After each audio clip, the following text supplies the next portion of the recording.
Alright friends, Miss Lovely's here. I'm here to give you a quick tutorial on your art kit. Super excited for you to begin to create on your own and make some really fun things. So what I thought we would do first is kind of look at some of the materials that you have. So of course you have crayons, and we all are familiar with crayons, so you can use these to draw your own pictures. You can use these to color in coloring books that you already have, or you can print out pages from the computer of superheroes or fairies or whatever you're interested in, and use the crayons that you have. There's a pretty kind of common variety here with maybe a few extra colors, but that's what this package is for. You also will have a package of oil pastels, which I don't have a demo of what that packaging looks like, but I do have my own oil pastels in a bag over here. And I thought I would show you something cool about oil pastels. So let me get a couple colors. Mine have been inside of a bag, so they're kind of rubbing up against each other. But what you want to do when you use your oil pastels is you can make your design. So for example, how about if I just make a flower, and this is the color, I don't know, like gray, but you'll get the point. You'll be able to use whatever colors you have. Let me see if I have a green anywhere.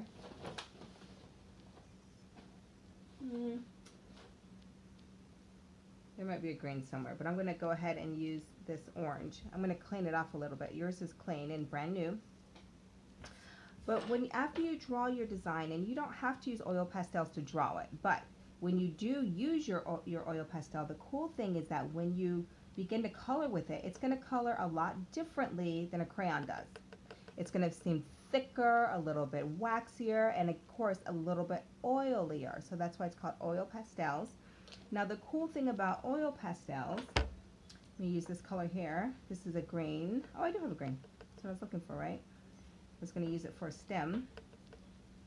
Now once you have your little area colored in, you can use your finger and blend it and kind of soften it out, and it feels really nice. You can feel how it's kind of oily, but you can use it to kind of spread itself out once you have it filling in whatever area that you have it colored in.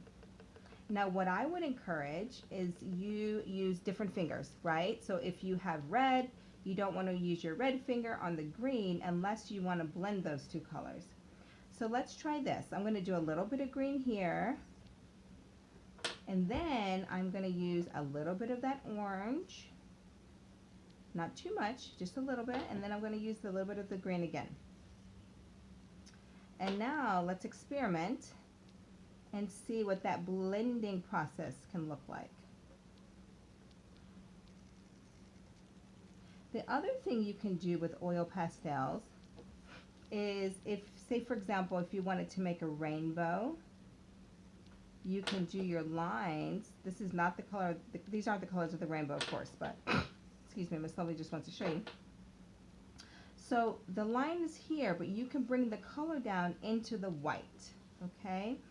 So, and you can kind of create like a, it'll soften it and kind of just make it a lighter shade of that orange. So you see how I did that? Let's see if I can do that. Alright, and I'm just gonna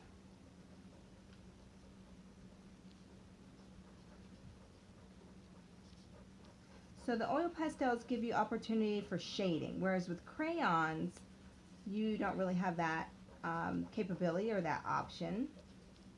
So you can just have a lot of fun experimenting and exploring with your oil pastels. You can use those in your sketchbook that you have, or you can just try those on regular paper. The other thing that I wanted to show you is everyone received clay. Now this is an air dry clay, And when you touch it, it's going to be moist and sticky, maybe a little bit cold or cool to the touch. And with this clay, you can add a little bit of water to it if you choose. If you feel like it's getting stiff, you can use water. I'm going to show you here how to make a pinch pot. So you have several cubes or rectangular shaped pieces of clay in your bag. You can choose to make several different items. You could choose to make a fun critter. Let me see if I have an example of one.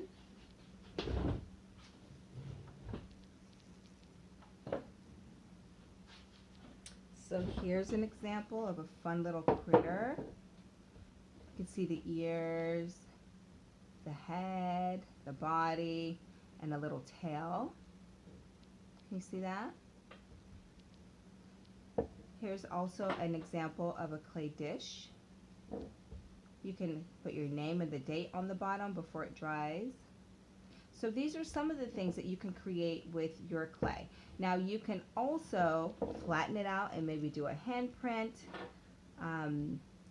You could make a heart. You can pretty much, create whatever you want with the amount of clay that you have. You can make several little things out of it, several little creatures. But I'm just going to show you quickly how to make a little pinch pot. So I just used one of those kind of rectangular shapes of clay, and then I'm just forming it into almost like a bowl, and then you can kind of cup it together with your hands, and it doesn't have to be an exact circle. It could be pretty much whatever shape you want it to be. That's the beautiful thing about art. And then the reason it's called a pinch pot is because you're just pinching it. You're just pinching those edges up. So in here where it's a little bit of a crack, that's where you can go in with your finger and smooth it out. Go around those edges, smooth it out.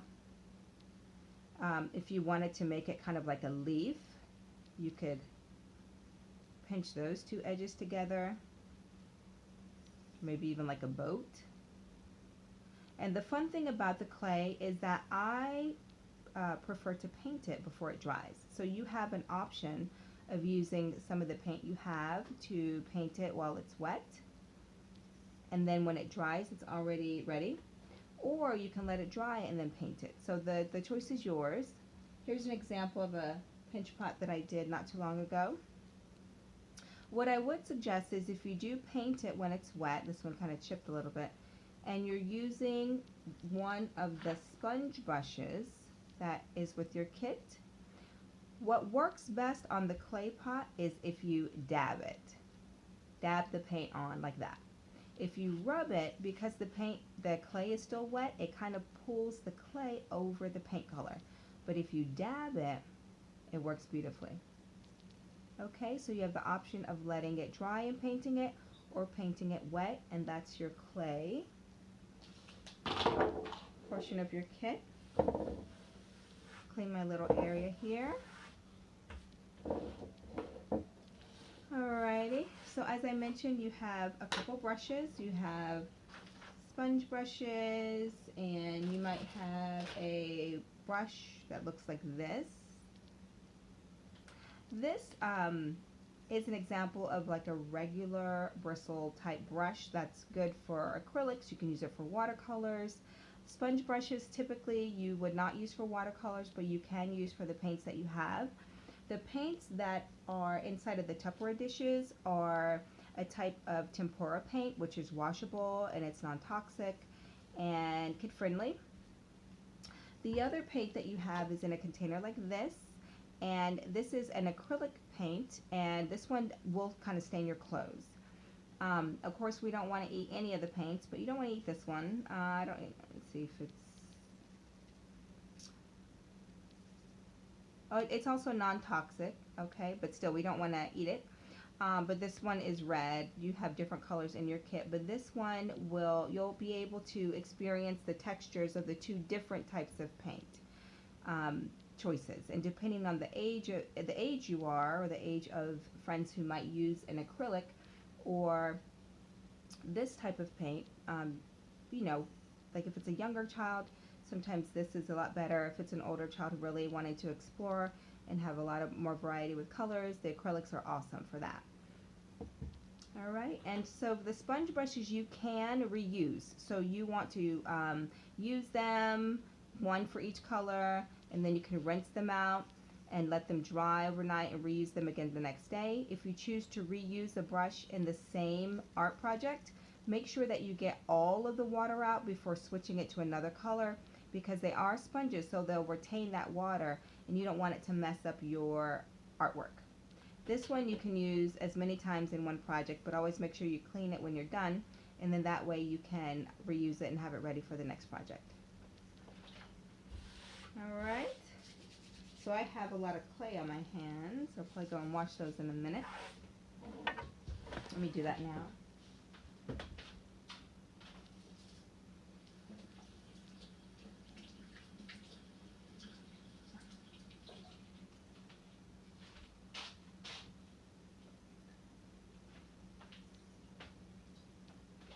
Okay.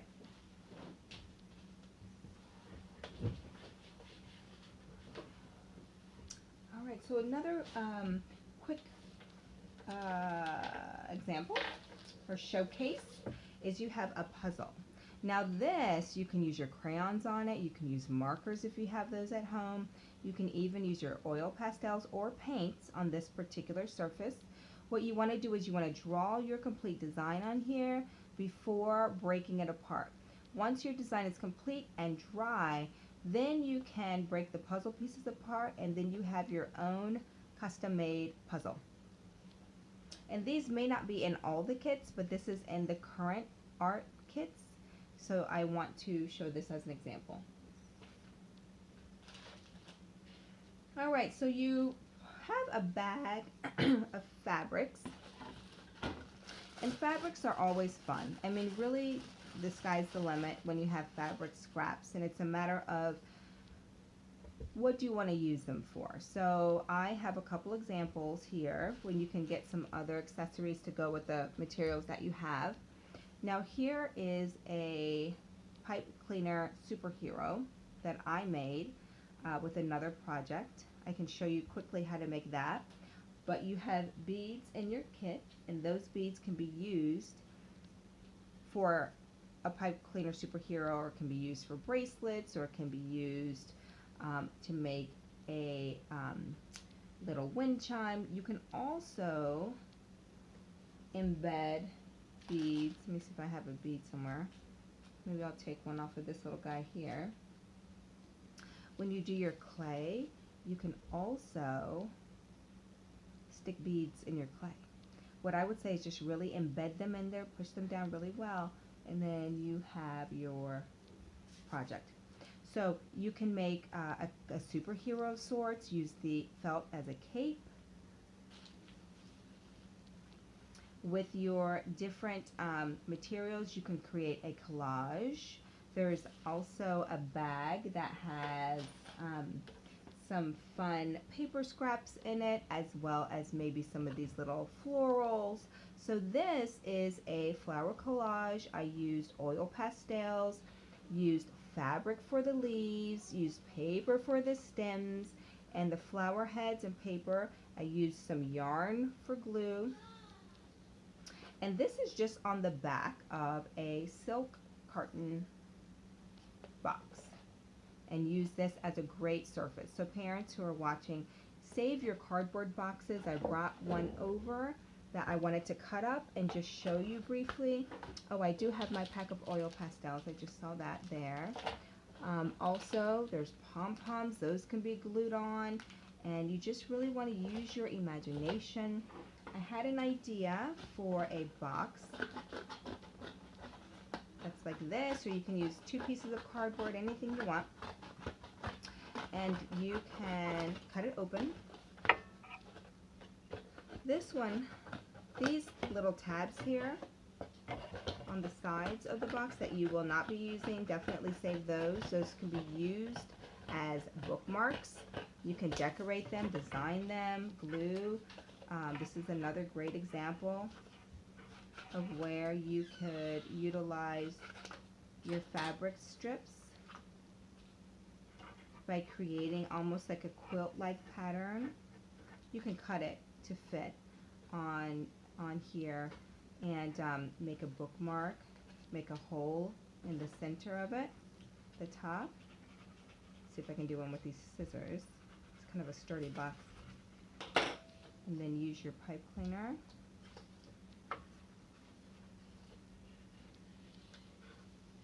Or you can tie a ribbon there. So you can create something like that. What I thought would be a fun idea, utilizing your materials, is to use this as a book. To create your own journal. So basically you would want to cut all the extra pieces of cardboard off. These extra tabs, and again, you can save those for later. You never know. You might want to use them in another project. So we're just going to quickly cut this off. And you have a couple of options with this. Depending on how much paper you have, you can choose to leave the spine there and cut your paper to fit and kind of glue it in like that. Or you can remove that spine area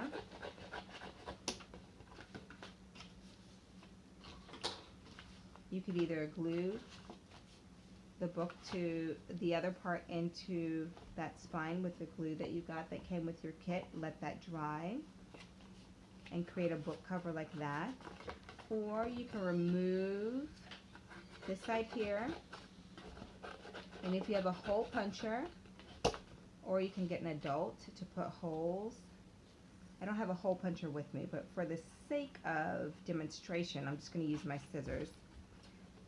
And I'm going to kind of eyeball where that center mark will be.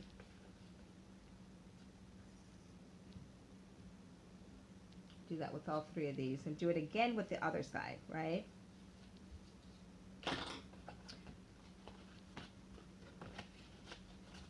Create our book cover. Let's see. Alright, so we'll do the same with the other side. And then you can feed your pipe cleaner through there and the pages.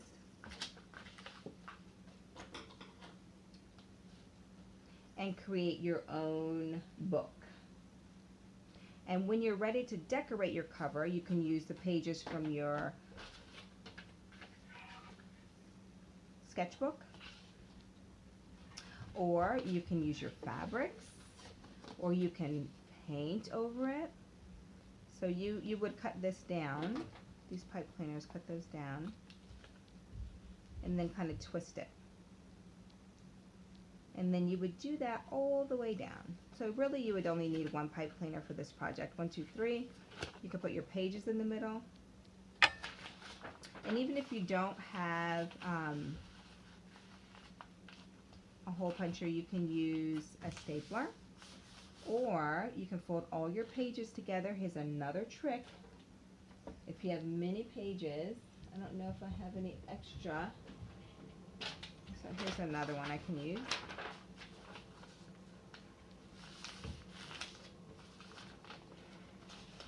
Once you have all your pages of your book together,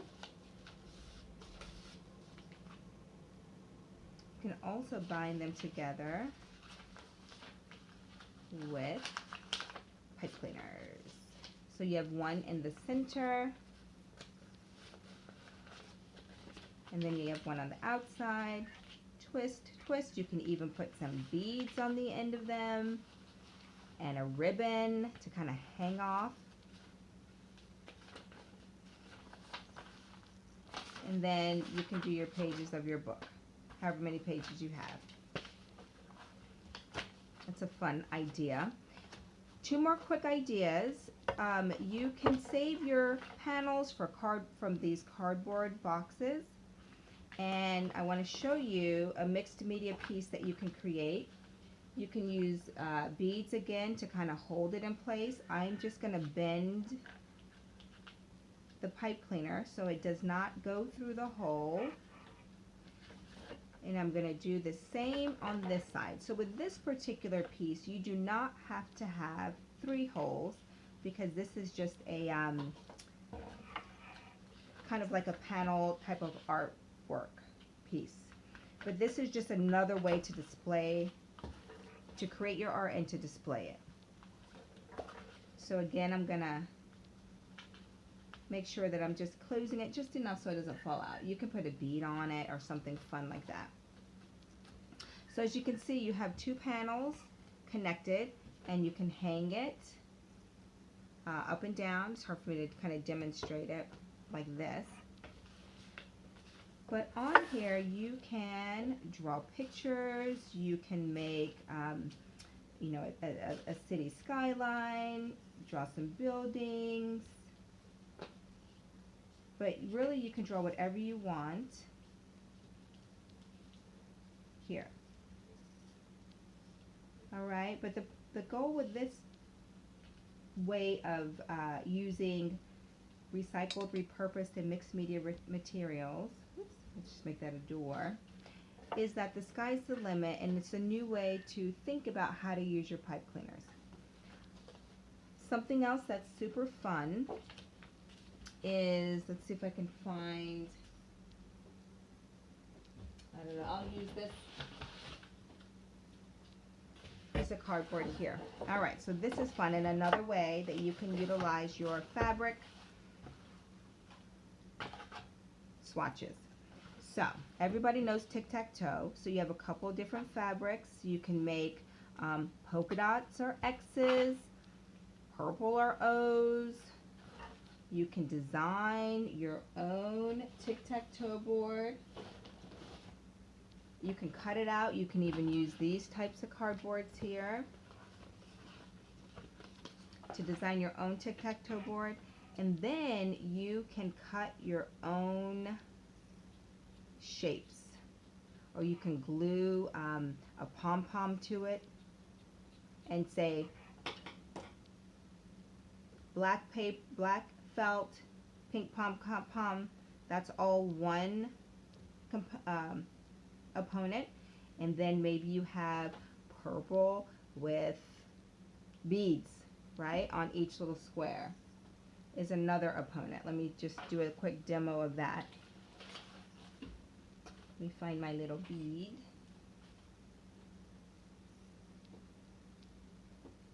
That one's stuck. But I think you get my point, right? Or you can glue little pieces of plastic or straw. So, but the fun thing about this project is that you have created your own traveling board game. And tic-tac-toe is something that never gets old. And you can create, you can get rocks and you can paint them to look like ladybugs. So it could be ladybugs and beetles, or you can paint them just different colors, red against green, and have them just add up to the number of pieces for the tic-tac-toe board, and then you have a game. But you can use a piece of cardboard, cut it to fit the size that you want your board to be, and really just be creative. I won't go through that demo, but I think you get the point of how you can utilize something that just seems like a scrap, but how can you look at it in a new way. Finally, you might have some wooden figures here. You can paint these. You can use markers on them. You could probably even use crayon because they are unfinished wood. You could use this fun string as hair. You can make it like a scarf. You can use some of your felt to make clothing on them. So really the sky is the limit. I'm excited to see what you will create with your box of mixed media materials in your starter art kit. Please, please let Miss Lovely know what you've created and send me some samples, some pictures, and just let me know how much you loved this time to create. All right, you take care, and I will be in touch soon. Happy creating. Bye-bye.